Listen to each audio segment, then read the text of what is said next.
আজকের রিপোর্টে আমরা জানব ভারতে কি সত্যি তেল ও রান্না গ্যাসের সংকট আসতে চলেছে, আর যদি আসে তাহলে এর পেছনে আসল কারণ কি।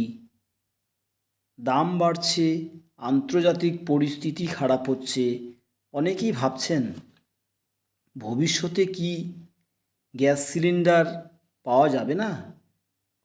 চলুন তাহলে পুরো সত্যটা জেনে নেওয়া যাক। প্রথমেই বলে রাখি, বর্তমান ভারতে কোনো তেল বা এলপিজির সংকট নেই। সরকার ও সরকারি তেল কোম্পানিগুলি নিয়মিত তেল সরবরাহ বজায় রাখছে। তাহলে সমস্যা কোথায়?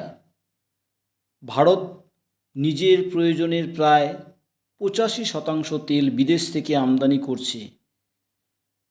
সবচেয়ে বেশি তেল আসছে রাশিয়া, ইরাক, সৌদি আরব, ইউএই থেকে। তাই আন্তর্জাতিক বাজারে সামান্য পরিবর্তন ও ভারতের উপর প্রভাব ফেলতে পারে। রান্নার গ্যাসের ক্ষেত্রেও একই অবস্থা। ভারতের কিছু উৎপাদন থাকলেও বড় অংশই বিদেশ থেকে আসে। তাই ভবিষ্যতে দাম বাড়ার সম্ভাবনা উড়িয়ে দেওয়া একেবারেই যায় না। সুতরাং সংকট নয়, দাম বৃদ্ধি, এটাই হতে পারে আগামী দিনের চিন্তা। আপনার কি মনে হয় কমেন্ট করে জানান। গুরুত্বপূর্ণ এই সব খবর পেতে চ্যানেলটি লাইক ও সাবস্ক্রাইব করতে ভুলবেন না। নমস্কার।